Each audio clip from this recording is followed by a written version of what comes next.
Salut à tous, capsule 26, on est parti. Bon alors avant de commencer, je vous informe que Fils de Pangolin a enfin fini le site internet sur lequel il travaille depuis des semaines et qui va nous être très utile à tous.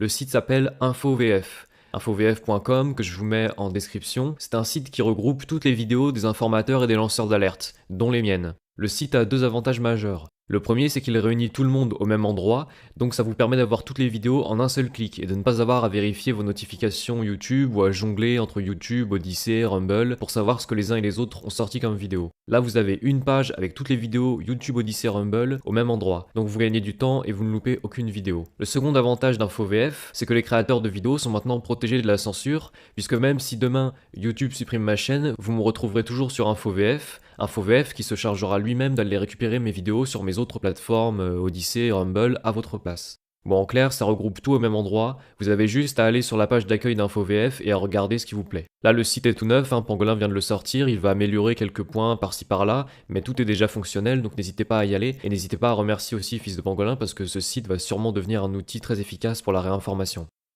Bon, on revient à l'actualité. Pour rebondir sur le coronavirus dont on a parlé la dernière fois, on a une bonne nouvelle. La bonne nouvelle, c'est que l'Italie autorise sur la majeure partie de son territoire la réouverture des bars, des restaurants et d'un bon nombre de lieux culturels et touristiques. Alors vraisemblablement, cette réouverture ne s'est pas faite sans raison. On l'avait déjà dit, près de 50 000 restaurateurs italiens étaient décidés à braver les interdictions du gouvernement, et ces restaurateurs étaient massivement soutenus par le peuple italien, au point que la police n'aurait pas pu faire grand-chose pour les arrêter. Résultat, l'ouverture est désormais autorisée par le gouvernement, qui n'avait sûrement pas très envie de se faire humilier par le peuple. Quitte à ce que les restaurants rouvrent, autant que ça passe pour une décision du gouvernement que pour un soulèvement populaire, mais là, personne n'est dupe, le peuple italien a clairement gagné. Bon, ils ont toujours quelques restrictions, cela dit, comme l'interdiction de voyager d'une région à une autre, ou un couvre-feu à partir de 22h. Mais en tout cas, ils viennent de regagner une bonne part de leur liberté et leur tissu économique vient peut-être également d'être sauvé. Pour nous, c'est aussi une bonne nouvelle parce que ça nous incitera peut-être, nous aussi, à nous faire entendre. Il faut savoir qu'on fait partie des pays qui ont encore les règles sanitaires les plus strictes au monde, et qu'alors que les restrictions de liberté ont tendance à s'assouplir un peu partout, nous, en France, on vient d'esquiver de justesse un reconfinement il y a quelques jours. En clair, on fait partie de ceux qui subissent le plus la dictature sanitaire dans le monde. Notre désobéissance civile à nous du 1er février n'était clairement pas au niveau du soulèvement italien, bon c'est malheureux mais c'est comme ça, et le gouvernement français a fait ce qu'il fallait pour. On a entendu récemment Bruno Le Maire dire que les restaurants qui ouvriraient seraient privés des aides de l'État qui leur permettent actuellement de garder la tête hors de l'eau. Et malheureusement, une annonce comme celle-là, c'est suffisant pour casser un mouvement populaire. Si vous frappez les restaurateurs au porte-monnaie, surtout en ce moment, vous les affaiblissez énormément. Personnellement, je leur jette pas la pierre, j'aimerais pas être à leur place. En tout cas, bravo à ceux qui ont réouvert, plus ou moins discrètement. Bon, en revanche, ce petit épisode avec Bruno Le Maire montre très bien le pouvoir que l'État prend sur les travailleurs dès lors que ces derniers vivent des aides sociales. Au début, l'aide de l'État c'est vu comme une aubaine, donc on dit merci à Bruno Le Maire, merci Macron d'aider tous ces restaurants à ne pas couler, et puis très vite, ça devient une arme de chantage. Vous ne discutez pas les règles, sinon on coupe les aides. Ça, pour ceux qui comprennent la situation, c'est un avant-goût du grand reset et du revenu universel. D'abord, on force les commerces à fermer, et l'aide de l'État, l'argent de l'État, c'est un moyen de convaincre les gens. On dit aux restaurateurs, vous inquiétez pas, on ferme juste un mois ou deux, et on vous rembourse toutes vos pertes. Donc dans ces conditions, les restaurateurs acceptent, ils n'ont pas tellement le choix non plus, mais après tout, dans l'absolu, si on les rembourse, pourquoi ne pas fermer un mois ou deux? Puis finalement, on ne les laisse plus rouvrir. Le 1 mois ou 2, ça devient 3 mois, puis 6 mois. Quant aux aides de l'État, dont les restaurateurs sont maintenant dépendants sous peine de mettre la clé sous la porte, ces aides de l'État deviennent soumises à des conditions, en l'occurrence l'interdiction de défier l'État, l'obligation de soumission. Ce système, s'il est étendu au pays entier à travers le grand reset ou le revenu universel, ça nous laisse imaginer le pire par rapport aux libertés individuelles. Si vous vous demandez encore si le revenu universel est une bonne idée, posez-vous des questions simples sur le gouvernement, comme par exemple, est-ce que le gouvernement a mon bonheur en tête au point de me payer à rien faire jusqu'à la fin de ma vie et sans contrepartie? Bon, si vous avez suivi Macron ces 4 dernières années, ou ceux qui sont derrière lui, vous avez sûrement déjà la réponse. Et je pense qu'on doit avoir le même avis sur le revenu universel. L'État vous donne de l'argent d'un côté, vous force à ne plus travailler de l'autre, et de fait, vous devez maintenant votre survie à Macron, qui à tout moment peut vous imposer les pires restrictions de liberté sous peine de vous couper les vivres. On aura l'occasion d'en reparler, je pense, et je ne crois pas vous apprendre grand chose, mais personnellement, le revenu universel, je suis pas fan et je vous invite à le fuir autant que possible. Bon, en tout cas, le cas de l'Italie est une bonne nouvelle, notamment parce qu'il sera impossible au gouvernement français de nous confiner éternellement si, de l'autre côté de la frontière, les Italiens, eux, sortent où ils veulent, quand ils veulent, et que leur situation épidémique n'empire pas. En gros, l'Italie va devenir une deuxième Suède, donc un deuxième pays qui s'en sort sans confinement, et qui va faire comprendre ce que l'étude de John Ioannidis, dont on a parlé la dernière fois, a démontré, à savoir que les mesures de distanciation sociale n'ont aucune efficacité. Bon, par contre, il faut espérer que les chiffres des contaminations en Italie n'augmentent pas suite à ces réouvertures, et donc il faudra garder un œil pour s'assurer que la comptabilisation des cas se fait comme il faut et sans manipulation des chiffres. On se souvient que l'Italie, l'été dernier déjà, avait annoncé que près de 96% des morts du coronavirus avaient une ou plusieurs comorbidités, et que le nombre de gens qui sont vraiment morts du coronavirus et non d'autre chose, que ce nombre était en fait bien plus bas que les chiffres officiels. C'est ce genre de biais statistique qu'il va falloir surveiller, parce que nos médias seront bien heureux de pouvoir nous faire croire que l'épidémie reprend en Italie suite aux réouvertures, pour pouvoir mettre ça évidemment sur le dos des restaurants, et justifier ensuite toujours plus de fermetures en France.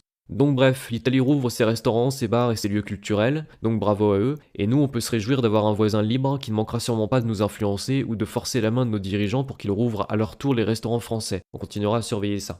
Bon, ensuite, du côté des États-Unis, ça reste toujours assez calme, même si la présence de la garde nationale à Washington interroge de plus en plus.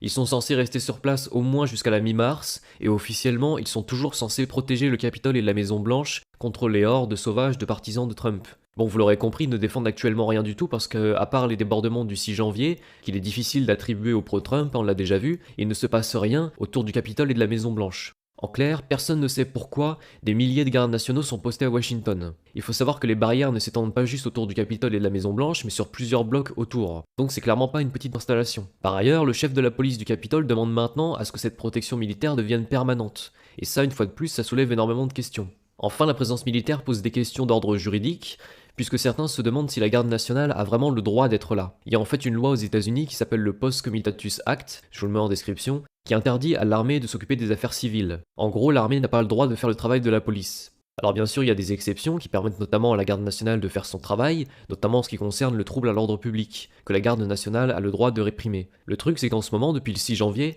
il n'y a pas de trouble à l'ordre public à Washington. Ce qui fait dire à certains que la garde nationale n'a plus de raison d'être là, et qu'en assurant une surveillance non justifiée, elle enfreint le Post Comitatus Act en se mêlant des affaires civiles, à savoir ici le maintien de l'ordre sommaire que devrait assurer la police. Une fois de plus donc, la présence des militaires pose des questions.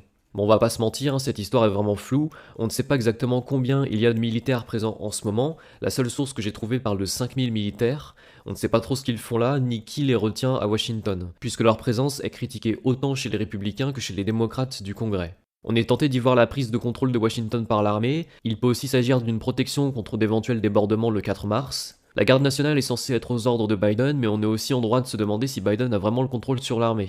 Pour ce sujet, je vous renvoie à l'avant-dernière capsule de Radio-Québec sur le rapport entre Biden et l'armée, en description. Pour ma part, je préfère ne pas m'étendre sur la situation qui me semble vraiment trop floue pour tirer des conclusions. Mais en tout cas, je continue à surveiller tout ça et je vous tiens au courant. On retient en tout cas que la forte présence militaire est toujours en cours et qu'elle continue à interroger tout le monde, y compris les élus du Congrès à Washington. Enfin, dernier sujet, on va voir un petit peu ce qu'il se passe en Birmanie puisque l'armée vient de réaliser un coup d'état et d'emprisonner la présidente Aung San Suu Kyi. Bon, je vais essayer de faire un point rapide sur la situation en Birmanie. Déjà, il faut comprendre que l'armée est très présente dans la politique birmane depuis l'indépendance du pays en 1948. Vous avez un parti politique nationaliste et identitaire qui est très lié à l'armée, et un autre parti politique qui est celui d'Aung San Suu Kyi, et qui lui prône plutôt la démocratie. Et entre ces deux principaux partis, militaires contre démocratie donc, il y a une lutte pour le pouvoir qui dure depuis des décennies, depuis 1990 en fait, quand le parti démocratique d'Aung San Suu Kyi a remporté ses premières élections législatives, et qu'en conséquence, l'armée a été affaiblie politiquement. Bon, on va pas se refaire l'histoire de la Birmanie, hein. Ce qu'il faut comprendre dans la situation actuelle, c'est que Aung San Suu Kyi a été au pouvoir en Birmanie depuis 2016, mais qu'elle a dû partager le pouvoir sans cesse avec l'armée qui contrôlait des ministères clés et qui représentait un quart du Parlement. Ça, plus les mouvances identitaires qui sont assez fortes dans le pays, ça veut dire que Aung San Suu Kyi, si on comprend bien, a dû systématiquement composer avec l'armée et n'a donc jamais eu les pleins pouvoirs pour mener sa politique. Bon, et en 2020, qu'est-ce qui s'est passé ? En 2020, il y a eu de nouvelles élections législatives, et le Parti pour la démocratie d'Aung San Suu Kyi a fait un très bon score. Elle a gagné des sièges à l'Assemblée, et le parti militaire, lui, de son côté, s'est fortement affaibli. Suite à ça, l'armée a prétendu que les élections ont été truquées, et on finit par emprisonner Aung San Suu Kyi, imposer l'état d'urgence dans tout le pays, et confier le pouvoir au commandant de l'armée birmane. Bon, ça voilà, ça c'est un résumé très synthétique de la situation selon les informations officielles. Maintenant, certains sont tentés de voir plus loin. On a des élections potentiellement truquées par Aung San Suu Kyi, l'armée qui prend le pouvoir, on sait qu'Obama et Hillary Clinton ont rendu visite à Aung San Suu Kyi ces dernières années, on a toute l'histoire des Rohingyas, qui sont une minorité musulmane persécutée par l'armée birmane depuis plusieurs années, et on sait aussi que le pays n'est pas net en ce qui concerne le trafic d'êtres humains. En clair, à partir de là, on peut imaginer toutes sortes de scénarios. On fait bien sûr aussi un parallèle avec les États-Unis, les élections truquées, la fraude qui est dénoncée en vain, l'armée qui finit par prendre le pouvoir et chasser l'usurpatrice. Bon, on a l'impression d'avoir déjà entendu ça. Mais personnellement, une fois de plus, je préfère ne pas me faire un avis trop rapide parce que la situation birmane a l'air un peu plus compliquée que ça. Il faut savoir que Aung San Suu Kyi a obtenu un prix Nobel de la paix en 91. À l'époque, elle avait remporté ses premières élections législatives et avait été emprisonnée par les autorités pour son soutien au mouvement de grève, qui eux-mêmes étaient une réponse à la répression militaire contre les manifestations pro-démocratie. Bon là je sais pas si c'est très clair dit comme ça, mais pour le dire plus simplement, Aung San Suu Kyi a été vue comme une sorte de Nelson Mandela pendant plusieurs décennies, et cette image de sainteté s'est effritée depuis les persécutions des Rohingyas. Elle, Aung San Suu Kyi, n'était pas au pouvoir quand l'armée a commencé ses persécutions, mais une fois qu'elle a pris le pouvoir en 2016, elle n'a pas fait grand-chose non plus pour les empêcher, et la communauté internationale le lui a beaucoup reproché. Sauf qu'encore une fois, il faut se souvenir que son pouvoir, à Aung San Suu Kyi, a toujours été plus ou moins partagé avec l'armée, et donc que ses marges de manœuvre ont toujours été limitées. Bon alors moi je suis pas l'avocat d'Aung San Suu Kyi, mais je trouve la situation assez floue, une fois de plus. Quand j'ai vu les photos d'Aung San Suu Kyi avec Hillary Clinton, j'ai pensé à différents scénarios, notamment un scénario façon Haïti. On imagine, Aung San Suu Kyi laisse les Rohingyas être persécutés par l'armée, elle laisse les troubles civils se produire, donc ça crée des drames sociaux dans les provinces Rohingyas, des gens qui sont tués, enlevés, emprisonnés, des enfants abandonnés, et paf, d'un coup comme ça, Hillary Clinton arrive comme une fleur et vient récolter les enfants abandonnés sous couvert d'œuvres humanitaires, un peu comme avec le séisme d'Haïti. Justement, il faut savoir que la Birmanie a fait l'objet de plusieurs rapports américains ces dernières années, en 2016, 2018 et récemment en 2020, des rapports de Washington qui ont abouti à la conclusion que la Birmanie était un des pires pays au monde en matière de trafic humain, et que ça avait beaucoup à voir avec l'inaction d'Aung San Suu Kyi. Ça renforcerait notre scénario selon lequel Aung San Suu Kyi laisse les troubles se produire pour renforcer la misère d'une partie de la population et avec la misère, le trafic d'êtres humains constaté par les rapports américains. Et du coup, le coup d'état militaire serait une sorte d'action de l'armée visant à mettre fin à tout ça, à arrêter une fois pour toutes Aung San Suu Kyi et par la même occasion le trafic d'êtres humains et les réseaux qui l'organisent.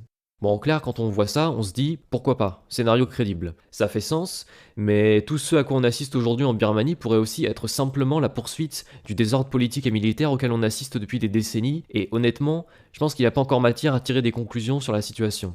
On peut d'un côté imaginer l'armée birmane chassant Aung San Suu Kyi du pouvoir pour mettre fin au trafic et à la fraude électorale, mais on peut aussi simplement voir l'armée qui ferait un coup d'état pour ne simplement pas perdre le pouvoir suite aux élections législatives de 2020 où l'armée a été fortement battue.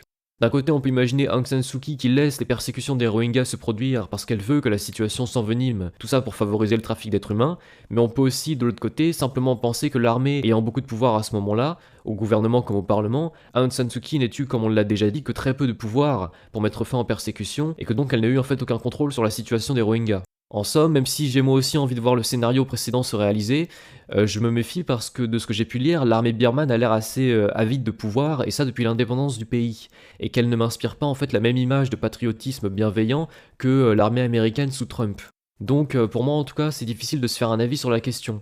Pour l'instant, la plupart des chefs d'État demandent la libération d'Aung San Suu Kyi, la reprise du dialogue démocratique, mais pour ce qui est des coulisses, donc de la vraie raison de son emprisonnement et des éventuels liens avec le trafic d'êtres humains ou avec la présence d'Obama et d'Hillary Clinton ces dernières années, je crois qu'il est encore trop tôt pour trancher. Personnellement, je ne parierais pas que l'armée birmane est du bon côté vu son passif, ça me semble être un pari un petit peu risqué, et j'attends du coup plus d'informations pour me faire un avis sur la situation et sur Aung San Suu Kyi. Bon, du coup, on va s'arrêter là pour aujourd'hui. Désolé de rester sur un entre-deux, que ce soit sur la question birmane ou sur la présence militaire à Washington, mais je pense vraiment que dans les deux cas, la situation est encore trop floue pour tirer des conclusions, et que de toute évidence, il se passe des choses dans les coulisses auxquelles on n'a pas accès. Là, je vous donne les différents scénarios possibles, et dans le cas de la Birmanie, j'essaye de vous résumer le contexte et de vous donner les informations que j'ai sous la main pour que vous-même, vous puissiez vous faire votre propre idée sur la situation. Donc on va garder un œil sur la Birmanie en tout cas, parce que j'aimerais bien voir le fin mot de l'histoire, et on aura sûrement des informations fraîches dans les prochains jours ou les prochaines semaines. Donc on verra tout ça ensemble le moment venu. D'ici là, je remercie fortement ceux d'entre vous qui m'ont soutenu en me faisant un don, ou bien en partageant mes vidéos sur les différents réseaux, et je vous rappelle que grâce au site InfoVF de Fils de Pangolin, que j'ai mis en description, vous pouvez retrouver mes vidéos et celles de tous les autres informateurs en un seul clic, donc n'hésitez pas à y faire un tour. Allez, je vous souhaite une bonne fin de journée, et je vous dis à la prochaine.